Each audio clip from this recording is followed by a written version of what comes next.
Hello students. So the last lecture of this module will be the IPCC and the Biodiversity Conventions. And in this particular lecture, we will cover the urban ecosystems in Anthropocene, historical evolution of both IPCC and the Biodiversity Conventions, and then we will talk about the IPCC and the Biodiversity Conventions one by one. Urban ecosystem, a socio-ecological system where human, social, economic build and the natural, that is the ecological components, are in constant interaction.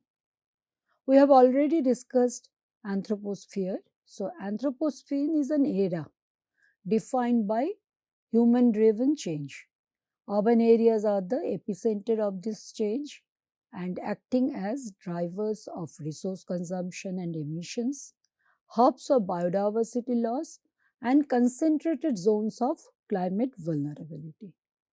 When we talk about the historical evolution of the IPCC as well as the biodiversity conventions, we have to remember that these are the primary governance tools and people have developed them as and when they understood that the problem is to be managed because they are going beyond the control.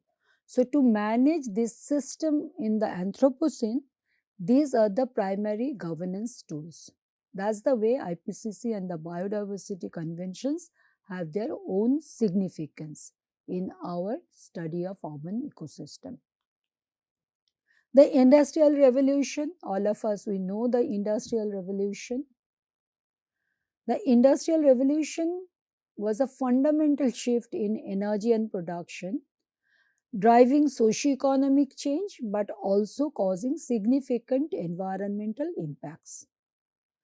From muscle and biomass based energy to mineral based energy.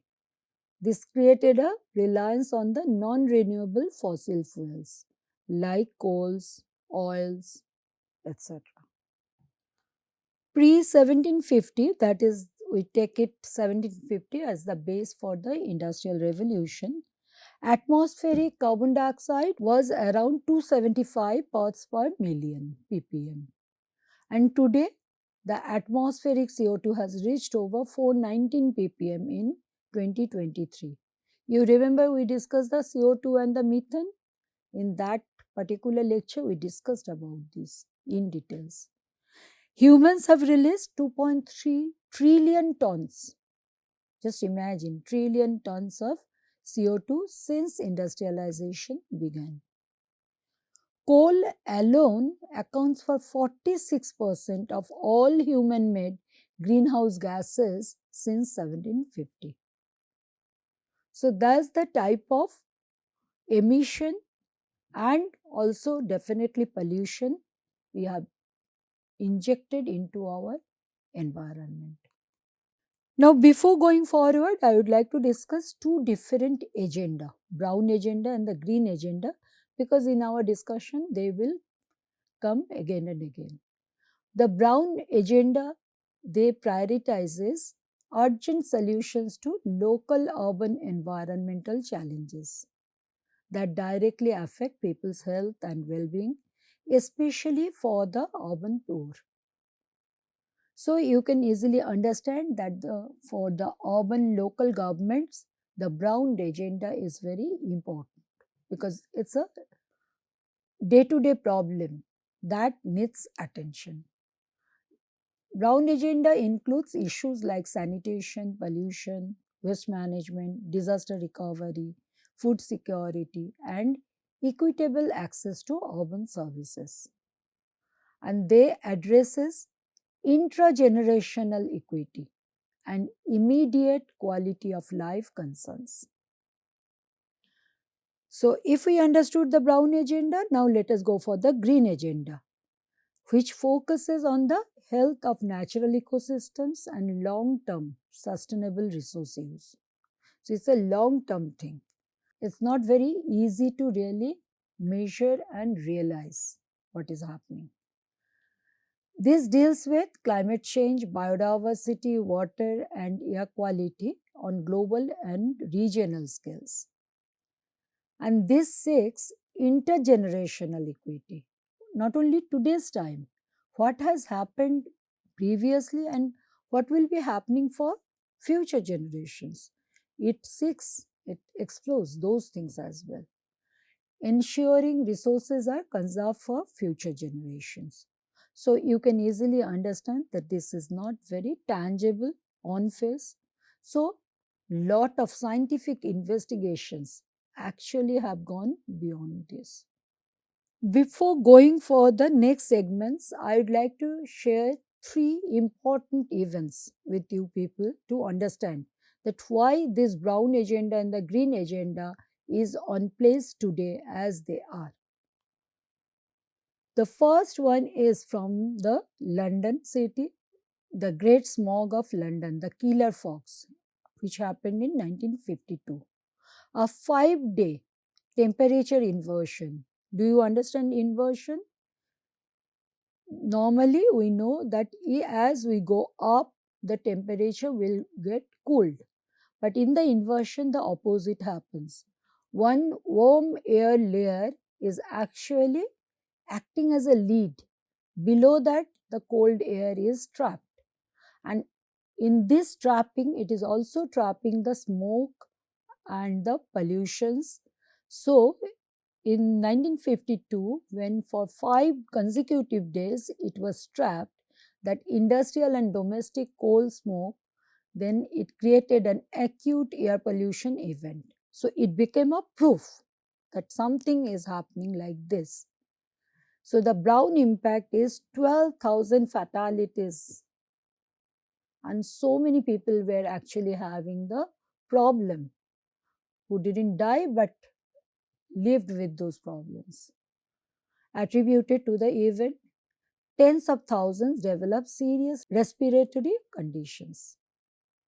The policy echo acted as a wake up call, linking pollution to public health because it's a proven thing. Directly led to new environmental policy, the City of London Various Powers Act 1954 and the Clean Air Act 1956. Very important because globally it actually brought changes. This event that sparked a global movement toward environmental consciousness. That it is happening like this. That's the result of the industrial and domestic smoke. The next case is not from environment side, it's from the chemical side. So let us see the different aspects or dimensions of pollution. Minamata disease, 1956, Japan.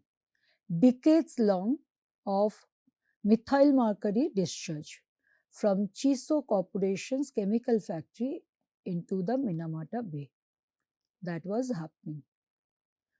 The green path, the neurotoxin bioaccumulated in fish and shellfish, poisoning the local community that consumed them. So initially it was not being understood because fishes and the shellfishes, they are actually being able to absorb it within themselves. That's a very ecological process. First disease recognized as caused by the industrial pollution of seawater. The victims, they had actually gone for a very long movements.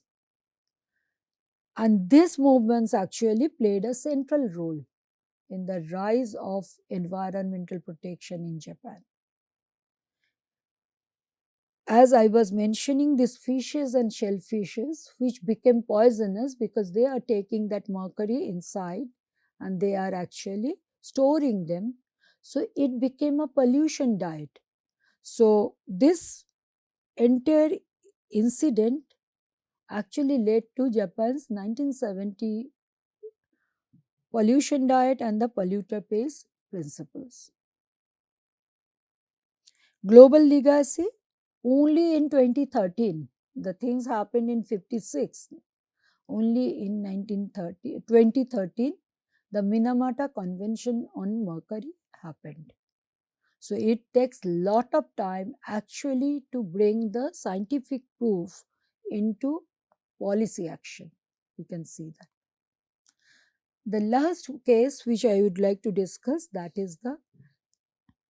is from a very different side. It's a book, Silent Spring. It's an intellectual trigger and which really acted so effectively. It's a book by Rachel Carson's Silent Spring. You can see this particular bird, which is synonymous to the spring. But she brought that particular debate that in that particular spring, they could not hear any birds chirping. So, why? What has happened? So, she has continuously, very diligently studied all the scientific documents which were available to her. And then she brought a different type of report, which is commonly, very easily, simply stated for the common people as well. So that's the way Silent Spring became a exception, not a typical scientific report, but could brought the resonance with the common people as well. The Brown argument, this exposed the human health dangers of synthetic pesticides like DDT. The Green argument popularized the concepts of the food chain, ecological interconnectedness, and the intrinsic value of wildlife. Do you get the thing? You are using certain pesticides in the agricultural field, and that gradually coming into our food chain. And as a human being, you are consuming, it is actually affecting you. And not only you, it is also affecting the other species, like the birds are not there because they are no more to come and sing during the spring or to welcome the spring. So the divisions, the Brown agenda that focuses on the pollution and human health. Clean Air Acts, which I was referring for the UK, it is in 1956. The Green Agenda focuses on the conservation, wildlife, and intrinsic value, that is like Endangered Species Act of 1973. This 1962 book has really been a very strong trigger for many environmental debates and actions later on. So, before going forward, let us have a look at the science and the policy discussion, because there is a very strong need for the science understanding, but that understanding has to be also translated into action through the policies. So, let us see the brown path and the green path. Like brown path focuses on pollution like GHGs for long, it's a very long term studies. And the green path, as we have discussed, is a conservation, species, habitats, is a very specific site centric also it can be. The questions raised under the brown path are how human activities are changing the physical climate system. Whereas the question under the green path is how do we protect endangered species and ecosystems from direct threats like trade, habitat loss, etc. So it's a very tangible one. But the other one, the brown path, deals with the more intangible things.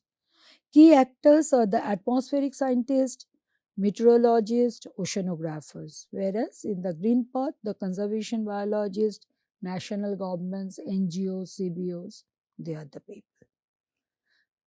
The IPCC 1988 is a good outcome of this brown path, whereas the Biodiversity Conventions 1970s onwards is the good outcome again for the green path. Now let us discuss about the first one, the Intergovernmental Panel on Climate Change and the pathway towards IPCC. The scientific precursors for this, it starts from 70s. It starts much earlier actually. It is 1930s, late 30s. The Guy Callender, an amateur scientist, painstakingly collected weather station data, and these records, based on these records, discovered that already 0.3 degrees Celsius temperature has risen. And he argued that the carbon dioxide emission is the responsible factor. But obviously, his findings were largely ignored because you have to also remember urbanization is very strongly connected with the industrialization, where every different type of industries, whether it is chemical, whether it is mechanical, every different type of industries need to be there. Government need it for their people's livelihoods options. So that attention also we need to really keep in our mind. Addressing the global cooling myth, this is very interesting fact. There was a persistent popular media myth in the 70s that now the cooling age is coming, an ice age is coming. Only in 2008, in peer reviewed analysis of scientific papers from 65 to 79, it established that scientists never had advocated this global cooling concept at all. It's a complete myth. Rather, 62% predicted the warming, 10% only predicted cooling, very minor, and 28% were neutral on this particular debate. So, the conclusion we can draw from this is the scientific consensus was always on warming in majority. Now, let us discuss one particular conference which has a very strong consequences on the IPCC. The conference title was An Assessment of the Role of Carbon Dioxide and of Other Greenhouse Gases in Climate Variations and Associated Impacts. It happened in Villach, Austria in 1985. A joint conference was organized by the UNEP and the WMO and the International Council of Scientific Unions, bringing together international scientists. And the consensus reached was as a result of the increasing concentrations of greenhouse gases, a rise in global mean temperature is expected. This consolidated the scientific understanding, laying the foundation for establishing an international climate change regime. So, this particular conference is very, very important. The scientific blueprint, the scope 29, the report it brought, the greenhouse effect, climate change, and ecosystem, that was the title of this report. It was edited by Bolin and others. This was the detailed 500 plus pages peer reviewed scientific volumes that served as the evidence and proceedings from the 1985 Village Conference. So, the first time the scientific opinions on the climate change has come forward in a single platform. The content, it was the first comprehensive assessment of human induced climate change and it covered three different aspects. And you will be surprised to see that these particular three different aspects actually became the three different working groups. The physical science, carbon dioxide and other greenhouse gases, the impacts, sea level, agriculture, forests, and the links to human activities. So, it looked at these three aspects. Now, let us come to the formation of IPCC, which was created by WMO and the UNEP, acting on that village recommendation, that scope. The mandate to prepare a comprehensive review and recommendations with respect to the state of knowledge of the science of climate change, with a view to formulating elements for inclusion in a possible future international convention on climate. So, the IPCC became the intergovernmental agency, which was created as a science policy body to provide policy relevant assessments, not to conduct new research. So, in a way, it was also guided journey, guided by the governance. Working group 1, working group 2, and working group 3. Exactly what I was telling you about the village that Scope 29 report. First working group, the physical science basis. The mandate is to assess the physical scientific basis of the climate system and the climate change. How is the climate changing? What are the drivers? Those answers shall come from this particular working group. The second working group is looking at the impacts, adaptations, and vulnerability. So, the mandate was to assess the vulnerability of socioeconomic and natural systems to climate change, negative and positive consequences. The consequences, who and what is at risk? How do we adapt? And exactly there our urban ecosystem focus lies. And the third working group was mandated on the mitigation of climate change to assess options for mitigating climate change through limiting or preventing greenhouse gas emissions. And the response to the question, how do we reduce emissions, is going for the solutions. The task force were created to develop the methodologies for national greenhouse gas inventories. So, this is a very important step taken.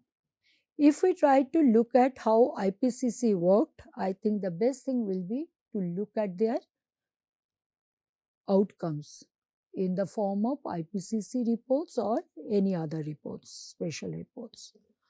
So, as the IPCC came into being in 1988, after that, the first report we got, that is the first assessment report, AR1. It is having the nomenclature. This provided the first major scientific assessment of climate change. It served as the scientific basis for forming the United Nations Framework Convention on Climate Change in 1992. The second assessment report came after 5 years, year 2, which provided key scientific input for the Kyoto Protocol, which is very, very famous. And it famously stated that the balance of evidence suggests a discernible human influence on global climate. So, very directly, that human influence impact was being labeled. Another 6 years, and we got the third assessment report. It presented new and stronger evidence of human caused warming, placed a greater emphasis on the regional impacts, vulnerability, and adaptation. 2007, the fourth one, AR4, stated that warming of the climate system is unequivocal. Very important statement. That means what we have done, that is already reached a point, tipping point. Beyond this, we cannot go back. And that human influence is very likely, over 90% probability, to bring this change. This report shared the Nobel Peace Prize. Next report came after another 7 years, that is the fifth assessment report, year 5, and this helped in the Paris Agreement discussion. It provided the scientific foundation for that particular agreement, Paris Agreement. It clearly outlined the concept of a cumulative carbon budget to stay below the 2 degrees Celsius warming target. In between, the IPCC also published several important reports before coming for the sixth one. So, we will find that in 2018 they published the special report on the global warming of 1.5 degrees Celsius, SR15, a landmark report requested by the UNFCCC. It highlighted the severe differences in impacts between 1.5 degrees Celsius and 2 degrees Celsius of warming and emphasized the need for rapid, far-reaching and unprecedented changes. So, even if we have reached already at the level of 1.5 degrees Celsius, if we can keep on managing like that and when you keep it lower than that, bring it back, then also it is going to be very, very impactful for the humanity, because 2 degrees Celsius will bring lot of changes which are not at all going to be good for humans. In 2019, we got another special report, Climate Change and Land, which assess the critical role of land use, sustainable land management, agriculture, and food security in the context of climate change. And here you will get a direct link with the urban ecosystem and this climate change. 2019, the next important report came, that is on the ocean and cryosphere. It focused on the profound impacts of warming on water cycle, whether it is ocean, glacier, sea level rise, and polar regions, the cryosphere, how the glaciers are melting, and the consequence for ecosystems and human communities.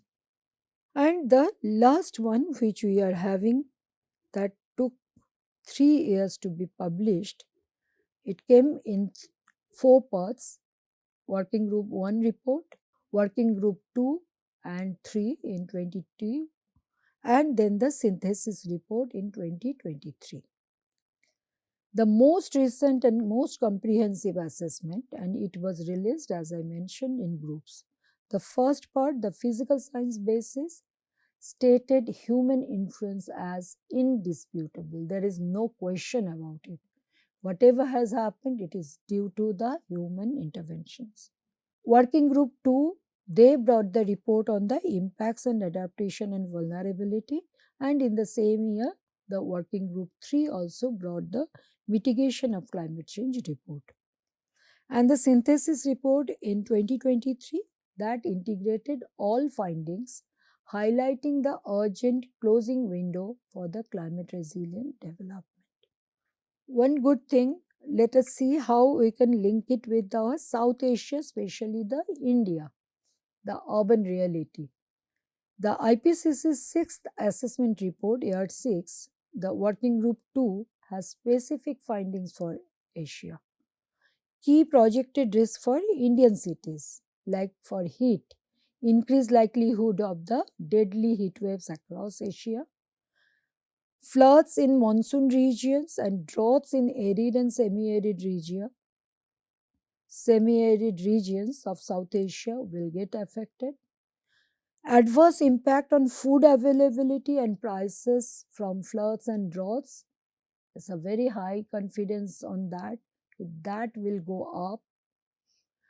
Health aspect, there was also comment.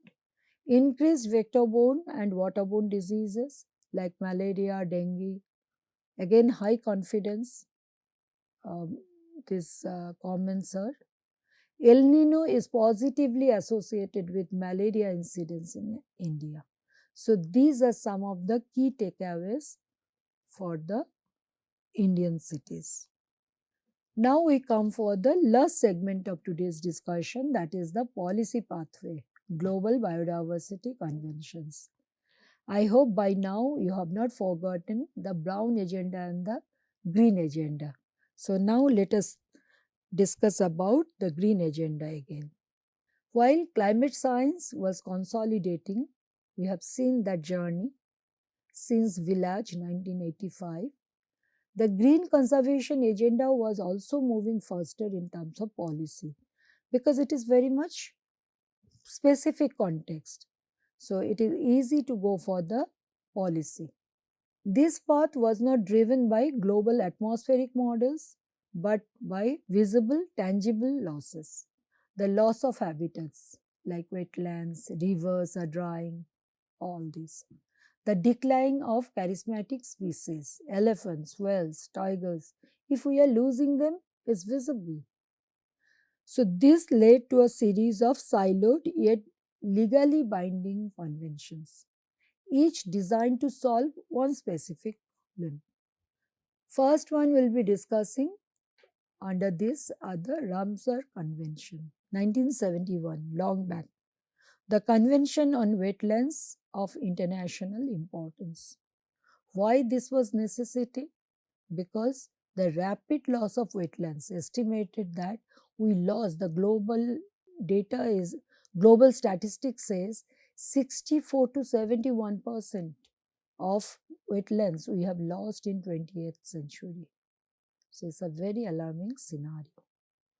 So the core objective of this convention was the conservation and wise use of all wetlands through local, national and international actions. Mechanism: contracting parties must designate at least one Ramsar site to the list of wetlands of international importance and must promote the wise use of all wetlands in their territory, not just the listed sites. So, not only listing but also looking at the use pattern. And who are the contracting parties? The countries who are signing those treaties. We can see also a very strong urban ecosystem link here. Urban wetlands are critical for flood control, water purification and biodiversity. And most of the wetlands in urban areas, they are non-existing. So that's the way it has a very strong link with urban ecosystem. The next convention I would like to discuss with you, that is CITES, held in 1973. Convention on International Trade in Endangered Species of Wild Fauna and Flora. This is also known as the Washington Convention. The global trade is threatening the species with extinction because we human beings are having lot of great ideas to actually exploit the other species, not only as food but also for maybe skin care, maybe for certain other things. So that's the way, maybe the designer clothing, so many other things are there. So the core objective is to ensure that international trade in specimens of wild animals and plants does not threaten their survival in the wild. So as per the mechanism, 3 different appendix was developed. The first one talked about no commercial trade allowed, so completely endangered, tigers, rhinos, like that. Appendix 2, controlled trade is allowed with permits, mainly corals, reptiles, like that. And the third one, species protected in at least one country. So that's the way 3 different appendices are part of this convention. When we try to understand the linkage between the urban ecosystem and sites, we can see that cities are the primary hubs of consumption of all these products which are coming out of the wild flora and fauna. So trade and trafficking. So cities are the main hotspots, whether it is ports, airports or markets. So definitely we need to have an attention. And the last one I will be discussing, that is the Bonn Convention, CMS, the 1979. Convention on the Conservation of Migratory Species of Wild Animals. First time we were trying to recognize that the wild animals doesn't understand the people created boundaries, national boundaries. So the cross boundary species also needs to have a proper protection, and that cannot come from only one country. The countries who are sharing that region needs to actually have the common agreement for this. Core objective is to conserve terrestrial, marine and avian migratory species throughout their range. Mechanism, again the appendix. The first one is the strict protection for threatened migratory species, and the second one is encouraging range states to conclude regional agreements or memorandum of understanding to manage specific species, like for whales, water birds, gorillas, even the birds. They come from one region to the other region. So when we try to look at the linkage, we see the urban areas can be critical stopover habitats. Wetlands, parks or major barriers also is in urban areas like buildings. Light pollution is a major barrier for this migratory species. So with this particular understanding of basic conventions, now we will come to the Grand Convention, that is the 1992 Rio Earth Summit. It is in true sense a summit where we will find lot of activities happened. UN Conference on Environment and Development, that was the title of this particular summit. And the moment green biodiversity and the brown, the climate agendas, we can see that those two things converged in this summit only. The IPCC's first assessment report in 90 provided the scientific urgency on climate, stating warming was a global challenge requiring international cooperation. That was the context from which this particular Rio Earth Summit got the trigger. Major outcomes: Agenda 21, a daring program of actions for sustainable development. The Rio Declaration, principles like common but differentiated responsibilities. So the countries, all the countries are having their responsibilities, but all the countries are not having similar range of responsibilities. The polluters, they will have a different responsibility, and the providers, they will have a different responsibilities. And also, most importantly, the other major outcomes of this particular summit is 3 Rio conventions. We will discuss these 3 conventions one by one. The first convention is on biological diversity. In today's time also, CBD is a central guiding platform for the world. The key document for sustainable development, it has linked conservation to human well-being. The main objectives are conservation of biological diversity, sustainable use of its components, fair and equitable sharing of benefits. Equitable, not equal. So we have to understand the difference between equal and equitable, arising from the utilization of genetic resources, like via the Nagoya Protocol. So those conventions later on was discussed in details, and several different protocols missions came in place. The mechanism: the parties must develop national biodiversity strategies and action plans. So all the signatory parties, they shall go for this NBS AP. Not only strategies but also action plans. That's very important. Rio Convention 2, the UNFCCC, that is the UN Framework Convention on Climate Change. The key international treaty it is for the global warming reduction.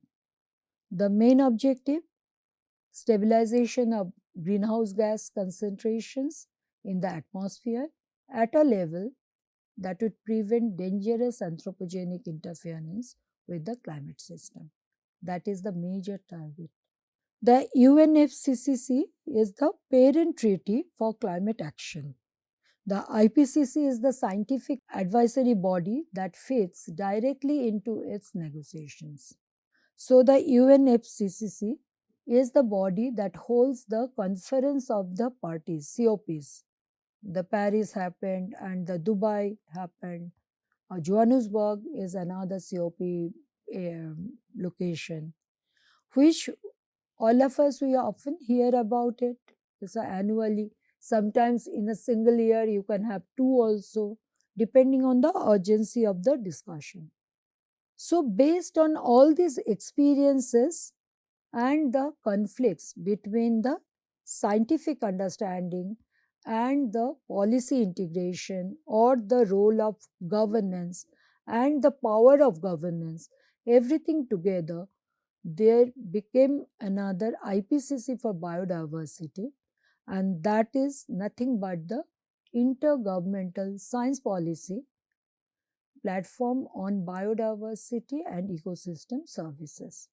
So, Intergovernmental Science Policy, that is represented by I, Platform by P, and Biodiversity B, and Ecosystem Services ES. So, that is the IPBES, Intergovernmental Science Policy Platform.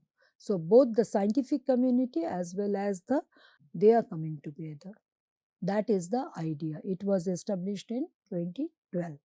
So, after thought often, or after this 1992 Rio Summit, lot of things happened, and this IPBES is one such thing. Main objective is to strengthen the role of science in public decision making for biodiversity. So scientists, they are working relentlessly. That information should come for the public through the decisions, actions. The functions, assessments, like they have done the 2019 global assessment, very important report. Policy support, identifying the tools, capacity building, knowledge generation, identifying the knowledge gaps. So, as an impact of this particular IPBES, we can see the biodiversity frameworks are coming. This biodiversity targets like Aichi biodiversity targets, which was in place from 2011 to 2020. It was a 10 years plan for the CBD, but a complete failure. A 2020 review found that none of the 20 targets were fully met, often due to low follow through on commitments. So, there is a strong role from the government side also to make sure this whatever targets are being discussed and decided upon, that really gets attention so that we can reach there. And the targets were also analyzed as an unambitious. So, countries didn't feel like that, okay, if they go for these targets, that is going to be something new. The next activity I would like to discuss, that is again very recent, that is the coming Montreal Global Biodiversity Framework, GBF 2022. The Kunming Montreal Global Biodiversity Framework, GBF 2022, is a new 10-year plan adopted at CBD COP 15. The mission is to halt and reverse biodiversity loss by 2030. It contains 4 goals for 2050 and 23 action-oriented targets for 2030. We will discuss only 2 targets. The 30-30 targets, a mandate for urban restoration. The GBF's 2030 action targets are the new global benchmark. We will discuss first the target 2, that is the restoration target. Frankly speaking, this particular decade is meant for this restoration. Ensure that by 2030, at least 30% of areas of degraded terrestrial inland water and coastal and marine ecosystems are under effective restoration. And target 3, the conservation target, ensure that by 2030, at least 30% of terrestrial inland water and coastal and marine areas are effectively conserved. Insight from this for the urban ecosystem, while target 3 focuses on conservation, that is national parks and all this, target 2 is a direct mandate for urban action, restoring degraded urban wetlands, rivers and green spaces. So, if we have to really now sum it up, we will synthesize it and we will look at the local action for India. And there is a very bright message for you. Long before this IPBES happened, we had that Biological Diversity Act in 2002.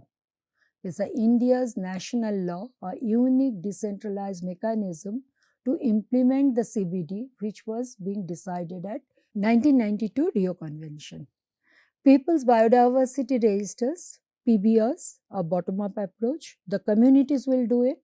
The communities and local bodies, they will document their own local flora and fauna and associated traditional knowledge. And it will empower the local communities to participate in biodiversity governance. So we can conclude that this is the IPBES philosophy only, local place-based knowledge in action. But it was institutionalized in India a decade before IPBES were even created. So that's a good story for India. So with this, we conclude today's lecture and this particular week's model. These are the references. Thank you.